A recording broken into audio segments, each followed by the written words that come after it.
Bismillah. Innal hamdalillah nahmaduhu wa nasta'inuhu wa nastaghfiruh wa na'udzu billahi min shururi anfusina wa min sayyiati a'malina. May yahdihillahu fala mudhillalah wa may yudlil fala hadiyalah. Wa asyhadu an la ilaha illallah wahdahu la syarikalah wa asyhadu anna Muhammadan abduhu wa rasuluh. Amma ba'du. Alhamdulillah fi hadzal yaumul arbi'a as-samin min syahri Yunio 2022 muqabil at-tasi' min syahri Dzulqa'dah 1443. Famazilna fi darsina fi kulliyatil hadis fi dars syarah al-Baiquniyah. Wasalna ila mas'alati hadis Ali ay sanad al-ali wal isnad an-nazil. Qala al-muallif rahimahullah al-Baiquni wa kullu ma qallat rijaluhu ala wa didduhu dzaka alladhi qad nazala. Wa kullu ma qallat rijaluhu ala wa didduhu dzaka alladhi qad nazala.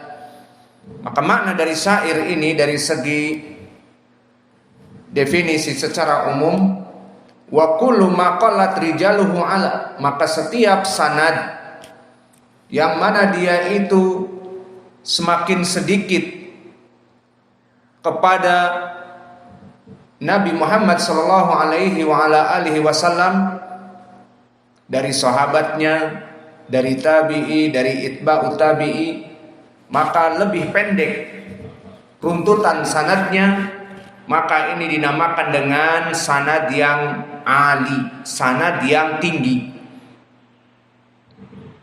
Maka maknanya di sini setiap sanad dari perawi hadis yang menyampaikan kepada Nabi, maka dia disebutkan beberapa rawi yang sangat sedikit, itu dinamakan sanad yang ali. Wadidduhu dzakal ladzi qad nazala, dan lawannya, lawan dari sanad yang ali adalah sanad yang turun, dikarenakan jumlah rawi-rawinya yang lebih banyak.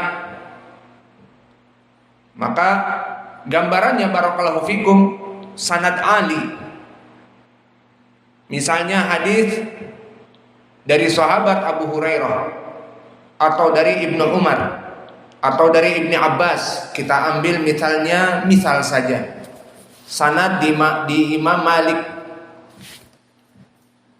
di kitabnya Al-Muwatta, maka Imam Malik dia guru dari Imam Asy-Syafi'i dan Imam Asy-Syafi'i guru dari Imam Ahmad. Maka jelas sanadnya kepada Nabi sangatlah sedikit. Maka Malik meriwayatkan dari Nafi' dari Ibnu Umar dari Nabi Muhammad sallallahu alaihi wa ala alihi wasallam. Banyak hadis-hadis di kitab Imam Malik, di Muwatta'nya dari Nafi' dari Ibnu Umar. Misalnya kita ambil banyak hadis berbicara tentang fikih demikian dan demikian. Maka sanadnya di sini hanya dua. Dari Nafi', Malik berkata dari Nafi', dan Nafi' imam muhaddis, maulanya dari Abdullah ibnu Umar, dari sahabat Abdullah ibnu Umar, dari Abdullah ibnu Umar, sahabi dari Nabi. Maka sanadnya kepada Nabi hanya dua, dari Nafi', maula ibnu Umar, dari ibnu Umar. Maka ini dinamakan sanad yang ali, karena lebih sedikit kepada Nabi Muhammad sallallahu alaihi wa ala alihi wasallam. Maka hadis-hadis seperti ini sangat dicari, dan sanad-sanad seperti ini sangat dibutuhkan dan sangat dicintai oleh para muhaddisin. Adapun sanad yang turun, misalnya hadis Ibnu Umar tadi, diriwayatkan oleh Imam Al-Baihaqi misalnya, Maka Imam Al-Baihaqi dia murid dari Imam Al-Hakim Sahibul Mustadrak. Maka sanadnya dari Al-Baihaqi kepada Imam Hakim dulu, baru dari Imam Al-Hakim kepada Nafi' dan Ibnu Umar mungkin melewati 7 rawi, 6 rawi, 5 rawi. Maka Imam Al-Baihaqi murid dari Imam Al-Hakim menambah lagi dari gurunya. Kesimpulannya, hadis yang sama yang diriwayatkan oleh Imam Malik yang hanya 2 sanad kepada Nabi dari Nafi' dari Ibnu Umar dari berbagai lafaz yang banyak. Kemudian hadis yang sama misalnya diriwayatkan oleh Imam Al-Baihaqi di dalam Sunan Al-Kubra, yang mana sanadnya sangat jauh karena Imam Malik dia itba'ut tabi'in dan Al-Baihaqi dia sangat turun jauh setelah Imam Al-Bukhari bahkan. Maka syahidnya di sini barakallahu fikum, periwayatan Imam Al-Baihaqi kepada Nafi' dan kepada Ibnu Umar dan kepada Nabi, misalnya sanadnya kepada Nabi butuh kepada 8 rawi, yang nanti ketemu kepada Nafi' atau kepada Malik bertemu kepada kitab Al-Muwatta Malik An-Nafi' an Ibnu Umar. Maka di sini contoh sanad yang ali dan sanad yang nazil. Maka mana yang lebih baik, sanad yang ali atau sanad yang nazil? Sanad yang ali, sanad yang tinggi. Dinamakan ali karena tinggi derajatnya dan dicintai oleh seluruh muhaddisin. Jangankan muhaddisin di zaman dulu yang rihlah thalabul ilm, kita di zaman sekarang, bagi mereka yang sibuk memeriksa hadis, bagi yang mencintai ilmu hadis dan memeriksa hadis dari yang sahih, dari yang dhaif, mempunyai pembahasan tentang memeriksa hadis demikian dan demikian, maka dia memeriksa satu hadis, dicari terlebih dahulu yang sahih, dikeluarkan Al-Bukhari atau Muslim atau tidak. Kalau dikeluarkan Al-Bukhari dan Muslim maka itu lebih baik. Jika tidak, maka tetap dicari juga sanad. Sanad yang diinginkan dikeluarkan oleh imam siapa? Ternyata dikeluarkan oleh Imam Ahmad. Maka lebih baik karena Imam Ahmad lebih tinggi derajatnya. Kemudian dikeluarkan juga oleh Imam Ibnu Hibban atau oleh Imam Al-Baihaqi atau oleh Imam Al-Hakim. Sanadnya sama. Maka mana yang lebih kita cari? Riwayat Imam Ahmad. Karena Imam Ahmad di tabaqah yang ke-10 yang meriwayatkan dari Imam Malik, maka sanadnya kepada Nabi bisa jadi 4. Tapi periwayatan Ibnu Hibban yang lebih turun dari Imam Ahmad meriwayatkan dengan hadis yang sama menjadi 6. Maka mana yang lebih diinginkan? Imam Ahmad. Maka para bahisin, misalnya orang-orang yang hidup di zaman sekarang dan setelah kita dan sebelum kita, seperti Syekh kami Muqbil, Syekh Al-Albani atau siapa saja yang membahas hadis, maka dia akan mengambil musnad Imam Ahmad karena 4 rawi, sanadnya ada 4 rawi. Adapun Imam Ibnu Hibban ada 5 rawi, dan adapun Al-Baihaqi ada di sana 6 rawi. Maka mana yang mau dicari? Imam Ahmad jelas hanya memeriksa 4 rawi. Di Ibnu Hibban 5 rawi. Kemudian di Sunan Al-Baihaqi 6 rawi.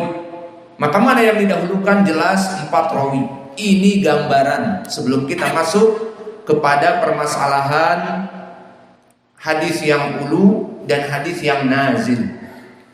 Kembali kepada permasalahan. Wa kullu ma qalat rijaluhu ala, maka segala yang sanadnya itu qalat rijaluhu, makna qalat rijaluhu sedikit, paling sedikit rijalnya, paling sedikit rijalul isnad, maka dinamakan ulu, hadis yang tinggi. Maka apa itu ulu dari segi lughah? Ulu dari segi lughah adalah didun nuzul, lawan dari turun. Wa huwa syai' al-murtafi' ala ghairihi. Makna ulu adalah syai' al-murtafi', tempat yang tinggi dari tempat yang lainnya, lebih tinggi dari tempat yang lainnya. Adapun dari segi istilah, dan ini yang kita inginkan di ilmi mustalahil hadis, huwa maqarubat rijalu sanadihi min Rasulillah sallallahu alaihi wasallam. Dia adalah sanad yang paling dekat kepada Nabi. Kenapa? Bisabab qilatu adadiha wa binisbati ila sanadin akhar. Dikarenakan sedikitnya dari jumlah dari sanadnya. Maka ini dinamakan dengan sanad yang ali. Sampai kepada Nabi hanya 3 rawi, sampai kepada Nabi hanya 2 rawi. Seperti tadi Imam Malik di Muwatta'nya dari Nafi', dari Ibnu Umar langsung ke Nabi. Dan di riwayat Imam Al-Bukhari juga ada yang 3, namun tidak sampai kepada 2 sanad. Wallahu a'lam. Maka ini yang diinginkan dengan sanad ali. Dari segi lughah dan istilah definisinya, maka sanad ali huwa maqarubat rijalu sanadihi min Rasulillah sallallahu alaihi wasallam bisabab qilati adadiha. Dikarenakan sedikit dari jumlah rawi-rawinya. Maka permasalahan sanad ali barakallahu fikum, telah banyak ucapan muhaddisin yang sibuk meriwayatkan hadis dan mencari hadis, maka mereka memuji tentang permasalahan sanad ali. Seperti contohnya Imam Ahmad berkata, dan ucapan Imam Ahmad ini masyhur, dinukilkan di berbagai kitab, di kitabul hadis, kitab mustalah seperti Ba'ithul Hadis yang ditulis oleh Ibnu Katsir atau yang sebelumnya. Berkata Imam Ahmad, talabul isnadil ali sunnatun amman salaf. Mencari sanad yang ali, sanad yang lebih pendek kepada Nabi, itu adalah sunnahnya dari para salaf. Maknanya salaf ahlul hadis di zaman dulu. Maka begitulah para muhaddisin di zaman dulu. Di saat mereka misalnya dari para sahabat meriwayatkan langsung dari Nabi. Kemudian ada sahabat yang kecil yang dia itu tidak banyak duduk dengan Nabi. Dia meriwayatkan hadis ini tidak langsung dari Nabi. Duduk dulu dengan Abu Hurairah, meriwayatkan dari Abi Hurairah, kemudian dari Nabi. Misalnya seperti itu. Maka para tabi'in mengambil dari mana? Langsung mendingan dari Abi Hurairah dari Nabi. Daripada dari tabi'i shaghir kemudian meriwayatkan dari Abi Hurairah kemudian dari Nabi, iya apa tidak? Maka berkata Imam Ahmad, talabul isnadil ali sunnatun amman salaf, bahwa mencari sanad yang lebih pendek itu adalah sunnahnya dari salafus saleh. Maka ini ucapan Imam Malik tentang keutamaan sanad ali. Dan Imam Malik masih jauh dia di itba at-tabi'in. Maka para salaf sebelumnya seperti para sahabat mencari langsung dari Nabi daripada mencari dari para sahabat yang lebih tua, ataupun langsung para tabi'i meriwayatkan dari sahabat jika mampu daripada meriwayatkan dari tabi'i yang kibar ataupun mukhadram. Langsung kepada sahabat, langsung kepada Nabi lebih baik daripada tabi'i yang shaghir meriwayatkan dari tabi'i kabir, baru dari sahabi, baru dari Nabi. Yang jelas itu adalah sunnah aman salaf. Ini ucapan Imam Ahmad. Dan begitu pun Yahya ibnu Ma'in, di mana di saat dia dalam keadaan sakit dan ditanyakan mata stahi atau mata tamanna, apakah yang kamu idam-idamkan dan apa yang kamu sangat mencintainya. Maka dikatakan al-firdausul a'la, maka surga yang paling puncak itu di akhirat. Adapun di dunia ini, karena dia muhaddis, maka dia mengatakan isnadu alin wa baitu khalin. Isnadu alin wa baitu khalin. Apa maknanya? Berkata Yahya Ibnu Ma'in, yang aku dambakan dan inginkan adalah isnadu alin, maknanya periwayatan dari sanad yang ali. Isnadu alin, sanad yang hanya 2 riwayat, 3 riwayat kepada Nabi. Itu yang dicari dan didambakan oleh Ibnu Ma'in. Dan yang kedua, wa baitu khalin, dan rumah yang kosong. Maka para muhaddisin senang rumah yang kosong, maksudnya rumah yang tidak berisik, karena dia menulis hadis, memeriksa hadis, menghafal hadis. Kalau banyak anak-anak kelahi, banyak anak-anak yang rewel, nangis, dipukul sama kakaknya, nangis, teriak, maka mengganggu dari hafalan. Iya apa tidak? Maka baitul khali bagi para muhaddisin, penghafal hadis, penulis hadis, senang. Dan itu yang kami lihat dari para masyayikh yang ada di Yaman. Dan di saat kita berada di Yaman, maka mereka melaksanakan tahqiq, research mereka, pembahasan mereka di maktabahnya Syekh Mukbil. Dan begitupun kami dulu bersama ikhwah bahisin di saat kami mentahqiq muhalla, maka kami bekerja di maktabah. Maka lebih tenang di maktabah itu karena tidak ada yang mengganggu. Namun di saat mereka pulang ke rumah, anak yang kecil menangis, anak yang ini dipukul sama kakaknya, wah pusing, mau menghafal, mau menulis hadis dan sebagainya. Maka ini ucapan yang diharapkan dari Yahya Ibnu Ma'in, isnadu alin wa baitu khalin, isnad yang tinggi derajatnya dan rumah yang kosong. Namun sekarang lafaz ini dimain-mainkan oleh anak-anak muda seperti Abdurrahman misalnya. Ya Abdurrahman, maka dia mengatakan isnadu alin wa bintu khalin, karena dia pengen nikah anak pamannya yang di Yaman. Ditahrif baitu khalin menjadi bintu khalin. Kata ya Abdurrahman, mada tastahi au ma tatamanna, isnadu alin wa bintu khalin. Anak dari pamannya, dari pihak ibu, pengen yang dari Yaman, lebih mancung mungkin. Hakana al-muhim, ini adalah ucapan dari Imam Ahmad dan juga dari Yahya Ibnu Ma'in. Berkata Imam Ahmad tentang sanad ali, talabul isnadil ali sunnatun amman